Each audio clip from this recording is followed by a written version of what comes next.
अस्सलाम वालेकुम जी। अच्छा यार, ये वीडियो मेरे उन दोस्तों के लिए है जो तुर्की में हैं, चाहे नए आए हैं चाहे पुराने रह रहे हैं।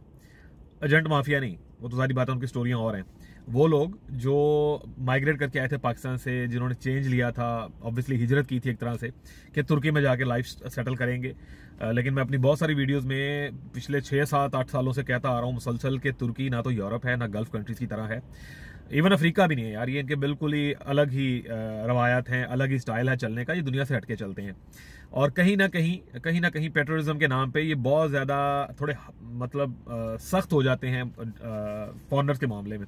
उतनी आज़ादी नहीं है काम करने की। आपको जॉब्स वाला सीन बहुत रेयर है, मिल जाती हैं, ऐसा नहीं है कि नहीं मिलती, मिल जाती हैं।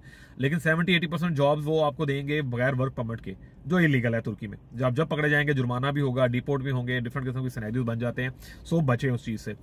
दूसरी चीज़, जिन्हें जॉब्स मिल रही हैं, तो भाई किसी को पैसा देके जॉब थोड़ा मिलती है। 8 10 12 लाख रुपए आप जिसको दे रहे हैं वो फ्रॉडिया है। जहां जो बंदा आपको जॉब देगा, तुर्का जो कंपनी आपको जॉब देगी, टर्किश कंपनी या फॉरेन कंपनी, वो आपसे पैसे थोड़ा लेगी। वो सिर्फ आपकी फीस जमा करवाएगी, वो भी पल्ले से। चले आपको भी कह देता है, फर्ज करो जी आप जमा करा दो। उस सूरत में भी वो स्टोरी तो नहीं है कि यार 10 लाख 12 लाख, वो तो 6,800 ले रहा फीस है सिर्फ, जो पाकिस्तानी 70,000 भी नहीं बनता आजकल। तो मेरे ख्याल में 60,000 भी, शायद 58-60,000 समथिंग बन रहा है पाकिस्तानी। तो किसी को पे करने की जरूरत नहीं पड़ती है। सो ये सब फ्रॉड है। आप अगर तुर्की में ये सोच के अभी 2023-24 के ये पहले 4-5 माह में ये सोच के किसी को पैसा दे रहे हैं कि आपका वर्क परमिट मिलेगा, then you are living in a foolish heaven. मतलब आप एक ऐसी अहमकों की जन्नत में आप बैठे हुए हैं कि आप सिर्फ किसी एजेंट का पेट भर रहे हैं, आपको वर्क परमिट नहीं मिलना है, यहाँ पे जॉब नहीं मिलनी है। वो सिर्फ उस एजेंट के 2-4 महीने का खर्चा आप उसकी जेब में डाल रहे हैं, उसके बाद स्टोरी खत्म हो जाएगी, आपके हाथ पल्ले कुछ नहीं आना है। सो क्यों पे करना है? Don't pay anything. तुर्की में आने वाले 2-3 माह में कंफर्म हो जाएगा कि either they are going in European Union और नॉट। अगर तो ये यूरोपियन यूनियन में जाते हैं तो फिर तो सख्ती मजीद बढ़ जाएगी, और अगर ये नहीं जाते हैं उस सूरत में चीजें शायद खुल जाएं। लेकिन अभी सिचुएशन कुछ और है। अभी गवर्नमेंट का जो मूड है वो टुवर्ड्स मतलब निकालने के चक्कर में है। 7.5-8 लाख बंदा गवर्नमेंट ने निकाला है। तो गवर्नमेंट पागल तो नहीं है कि ये सबको निकाल रही है तो फिर दोबारा और को भरना शुरू कर देगी। Obviously there is something behind that all जो चल रहा है पिछले 1.5 साल से। सो बचे तुर्की में जो लोग रह रहे हैं, आप किसी को भी पैसा देके जॉब के लिए मत जाएं। ये लोग अगर जॉब दिलवा सकते तो खुद काम कर रहे होते। किसी को भी मतलब जो खास तौर पे जो मेरा पॉइंट है, यहाँ तुर्की में रहने वाले लोग जो यहाँ आ चुके हुए हैं, अगर आप किसी को पैसे दे के कंपनी बना के और आप ये सोच रहे हैं कि आपका आगे कहीं का वीजा लग जाएगा, तो ये भी खाम ख्याली है। सिर्फ उन लोगों के वीजे लगेंगे यहाँ से जिनकी थोड़ी ट्रैवल हिस्ट्री अच्छी है, जिनके पास यहाँ प्रॉपर्टी है, जिनकी जो बैंक की टर्नओवर है, इन आउट जो पैसा है वो बहुत अच्छा है। एंडिंग बैलेंस भले $5,000, इससे कम भी नहीं होना चाहिए, इतना हो। लेकिन आपकी जो एनुअल सर्कुलेशन बैंक की शो हो रही है ना, जब तुर्की में बैंक स्टेटमेंट निकलवाते हैं ना, तो यूरो, डॉलर या लिरा में, वो आपके सारे पेज पलट के नहीं देखेगा एम्बेसडर। इनका जो स्टाइल है, टॉप के ऊपर राइट टॉप पे 2 लाइनों में लिखा होता है कि इतना पैसा इन हुआ, इतना आउट हुआ और ये बैलेंस है। That's it. लाइक $90,000 आपका टोटल अकाउंट में आया था, 80,000 निकल गया, 10 पड़ा हुआ है। तो देखते हैं अच्छा यार ये इतने महीनों में इतना पैसा इन आउट हुआ है। हाँ, ये जरूर मैटर करता है कि एक ही पेज की अगर स्टेटमेंट है तो देखेंगे यार ये पैसा डाला और निकल गया। सो डिफरेंट किस्म की सिनेरियोज हैं वीजा लेने के लिए, यहां से यूरोप का या किसी इंग्लिश कंट्री का। एजेंटों की दुनिया और है। वो आपको कहेंगे हाँ जी, किसी एक का यू पासपोर्ट यू फोल्ड करके ना नाम नहीं दिखाएंगे, ये देखें जी वीजा लग गया, सक्सेस स्टोरी। उस एक सक्सेस स्टोरी के पीछे ना कुछ 200 नाकामियां हैं। 200 वो लोग हैं जिन्होंने पता नहीं कहां से पैसा इकट्ठा करके गोल्ड बेच के या कुछ चीजें अपना जैसे भी उधार मांग के इनको पैसा दिया था और वहां कुछ बना नहीं, सादे लफ्जों में नाकामी हुई ना। तो वो सक्सेस स्टोरी लगती है। कभी भी कोई अपना लूज केस नहीं बताता कि भाईजान 200 बंदा मैंने रोज फोन करके गाला भी काट रहा है, मां पहन दिया। वो नहीं बताएंगे ये लोग आपको ना। सो तुर्की से अगर आपने आगे किसी कंट्री जाना है तो भाईजान ये कंपनी बना के स्टोरी वाली नहीं चलती है।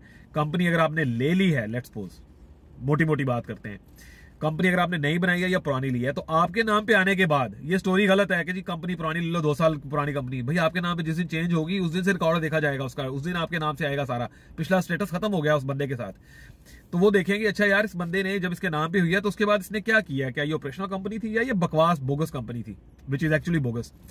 जब तक आप ऑपरेशनली एक्टिव उसको कंपनी को यूज नहीं करेंगे, उसमें कुछ 1,000, 2,000, $1,500 की इन आउट नहीं हुआ, कोई कंपनी की ट्रांजैक्शन शो नहीं हुई, कोई इंपोर्ट नहीं किया, कोई एक्सपोर्ट नहीं किया, कोई कारोबार नहीं किया, गवर्नमेंट को टैक्स नहीं पे किया, दैट कंपनी इज बुलशिट। सिर्फ वो पेपर ऐड किए हैं आपने अपनी वीजा फाइल के अंदर, नथिंग एल्स। सो ये एजेंटों को पैसा दे के कंपनियां मत खोलें। ये पिछले दिनों एक दोस्त ने ना उसकी मैंने थोड़ी टांग खींची, तो उसने ये मुझे बात की कि तू अपना कारोबार चमका रहा है, तो कंपनियां खोलेगा। ये मैंने सोचा यार ये भी मैं बताऊं साथ। तुर्की में कोई एक बंदा, नया या पुराना, कोई मुझे आके कह दे कि यार इस बंदे ने कहा था कंपनी खोल लो कारोबार के अलावा, वो भी मैं अपने पास है तो कहता हूँ वकील के पास जाओ। मेरी पुरानी वीडियोस उठाएं पिछले साल की, मतलब टिकटॉक की या यूट्यूब की, उसमें बड़ा क्लियरली बताया है कि वकील के पास जाके कंपनी खोलें, वो आपको 10 चीजें बताएगा कि ये ठीक है ये नहीं ठीक है। और वकील भी खुद ढूंढे, किसी एजेंट को पूछेंगे ना, पाकिस्तानी को आप खास तौर पर, तो यकीन करें $500 तो पाकिस्तानी अपना जोड़ लेगा पहले, फिर वो वकील आपको अपने पैसे बताएगा। तो आप खुद वो काम करें बजाय के किसी टाउट के पास जाने के। ये जो लोग वीडियो डालते हैं ना, मेरी $1500 थे, $2000 थे, 35,000 ले रहा, 40,000 ले रहा, सब बकवास है। कोई बेस नहीं है इन लोगों की, ऐसा कुछ नहीं है यहाँ तुर्की में।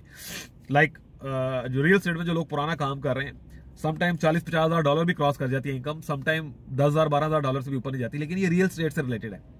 रियल एस्टेट में भी वो लोग जो बड़ी कंपनी के साथ पुराना काम कर रहे हैं बैठे हुए। बहुत सारी एग्जांपल्स हैं मेरे पास, लेकिन वो बात और तरफ चली जाती है। सादे लफ्जों में तुर्की में जॉब्स उस तरह से नहीं है जो थी भी। गवर्नमेंट ने बड़ा तगड़ा डंडा दिया हुआ इस टाइम पे, मतलब घुसी हुई है गवर्नमेंट इस तरह के एजेंटों के, मतलब ना ये कुछ नहीं करके दे सकते आपको। दूसरा, जो लोग आपको कंपनियां खोल के कह रहे हैं हम आपको बाहर भिजवा देंगे या कंपनी खोल के TRC बन जाएगा, ये सब भी फ्रॉड है, बकवास है। और तीसरा, जो लोग पाकिस्तान में पैसा भर रहे हैं, टिका के पैसा भर रहे हैं कि भाई जी हम जाके तुर्की में वर्क परमिट ले लेंगे, तुर्की में रेजिडेंसी ले लेंगे, या तुर्की से आगे कहीं निकल जाएंगे। आज का तुर्की आज से 2 साल पहले वाले तुर्की से बहुत फर्क है, जमीन आसमान का फर्क है। ये 19-20 नहीं, रिटर्न्स 90,000 टू 1,90,000, इतना डिफरेंस हो गया हुआ। कुछ नहीं कर सकेंगे ये लोग पैसा लेके भी आपसे। गवर्नमेंट ने लोकल एजेंट, तो यहाँ के मतलब फॉरेनर एजेंट्स तो दूर की बात है, जो लोकल भी इनको मदद कर रहे थे ना एजेंट्स को, उन पे भी क्रैकडाउन किया, वो भी सारे पकड़ लिए। सो किसी को पैसा ना भरे। थोड़ी लंबी वीडियो, डिटेल्ड वीडियो बनाने का मकसद ये था, इन एजेंटों से बचें। फेसबुक पे पोस्टें हैं, यूट्यूब पे, टिकटॉक पे पोस्टें हैं कि यूरोप का वीजा, फला वर्क परमिट, मेरे पास भी आते हैं वर्क परमिट्स, मैं भी बताता हूँ, लेकिन मैं साथ उसकी अमाउंट इसलिए शो कर रहा होता हूँ। अभी पोलैंड के लिए पिछले दिनों वीजे आए हुए थे, वर्क परमिट्स आए हुए थे, 2000 उसकी वो मतलब वहां पर खर्चा आ रहा था, और टोटल एक्सपेंसेस जो थे वो 3100 कुछ थे, तो वो पहले दिन ही खत्म हो गया मामला। यही पोलैंड के वीजे जो हैं यहाँ पर एजेंट जो $8,000-10,000 के बेच रहे हैं, यूरो के बेच रहे हैं, ये सब सारी ओपन चीजें हैं। तो जो बंद, और पैसे आपने यहाँ नहीं देने थे, वो आपको जिस दिन आना था, मतलब डिफरेंट सिनेरियोज हैं, आपको खुद पता चल जाता है यार कि मतलब फ्रॉड का है, फेक का है। और मतलब जो एजेंट है वो पोस्टें ये डाली जा रहे होंगे, वहां का वर्क परमिट, वहां का वर्क परमिट। बाबा ऐसे नहीं होता, ये स्टोरीज है सारी। कोई एजेंट आपको कुछ नहीं दे सकता। और कोई कहता है ना यार मुझे ले दो, उसको ठीक है भाई वर्क परमिट बताओ कहाँ का है, वहां के एम्बेसी चले जाएं। मैंने भी वीडियो डाली थी पिछले दिनों, और मैंने साथ कहा था भाईजान आप सीधा एम्बेसी जाएं, पहले वेरिफिकेशन ले लें, वीजा लग सकता है आपका, तो फिर अप्लाई करें। कोई मोटा मोटा खर्चा नहीं है इसके ऊपर, आप सिर्फ वहां जाएंगे, अपॉइंटमेंट लेके, अपॉइंटमेंट अपनी ना अपने पेपर ना जमा कराएं। अपॉइंटमेंट पे जाके आपने वहां एग्जेक्टिव को, VSF में या जहां पर भी आपकी अपॉइंटमेंट है, उन्हें सिर्फ इतना पूछें कि मैं फाइल जमा कराने नहीं आया हूँ, ये वर्क परमिट मुझे मिल रहा है, क्या ये एलिजिबल हूँ मैं, ये मेरी वो है, तो आपको मारेंगे नहीं, कुछ नहीं कहेंगे। वो एग्जेक्टिव जो VSF में बैठा हुआ बंदा है, वो आपको बताएगा कि नहीं भाईजान यहाँ से वीजा नहीं लग रहा, तुर्के बैठे हैं ना, लोकल बैठे हैं, वो आपको बड़ा क्लियर स्टेटस देंगे, झूठ नहीं बोलेंगे इन एजेंटों की तरह। Things are very clear. आज के दौर में कोई बंदा तुर्की में आपको जॉब, वर्क परमिट, कंपनी के ऊपर अगले वीजे नहीं दिलवा सकता। ये स्टोरियां सारी। 2 चीजें, आप यहाँ आके लैंग्वेज, अगर आपके पास इतने पैसे हैं, यहाँ आए लैंग्वेज सीखें, कारोबार देखें जो आप कर रहे हैं कारोबार। नवा बंदा सिर्फ पैसे भरेगा। दूसरा, आप यहाँ आए, आपने प्रॉपर्टी ली, यूरोप का चक्कर वगैरह चल जाता है, पैसे बढ़ जाएंगे, आपने खुद रहना है, आपके लिए कार्ड बन जाएगा, सहूलत बन जाएगी, इन्वेस्टमेंट बड़ी तगड़ी है, खाली रेजिडेंसी के लिए नहीं, वैसे इन्वेस्टमेंट आप कर सकते हैं। डिफरेंट सिनेरियोज है, पैसे वालों की दुनिया बन गई है तुर्की। ऑन एवरेज तुर्की में रहने के लिए $700 से $1,000 आपका मंथली एक्सपेंस है। इससे नीचे की स्टोरी खत्म हो गई। अगर आप 20 से 25,000 लिरा महीने का नहीं भर सकते, Turkey is not your place. I hope ये बात एजेंटों को बड़ी मिर्चें लगेंगी, जिनके अंदर 3 मुंह और 3 कीड़े हैं। 2 कीड़े आपस में लगे रहते हैं, तीसरा को दंदी काटता रहता है कि वीडियो बनाए, बंदे थे वीडियो बना। सो बचें इन चीज़ों से। अगर कोई बात बुरी लगी हो तो मैं माजरत चाहता हूँ, दुआ में याद रखें। जज़ाकल्लाह, अल्लाह हाफिज़।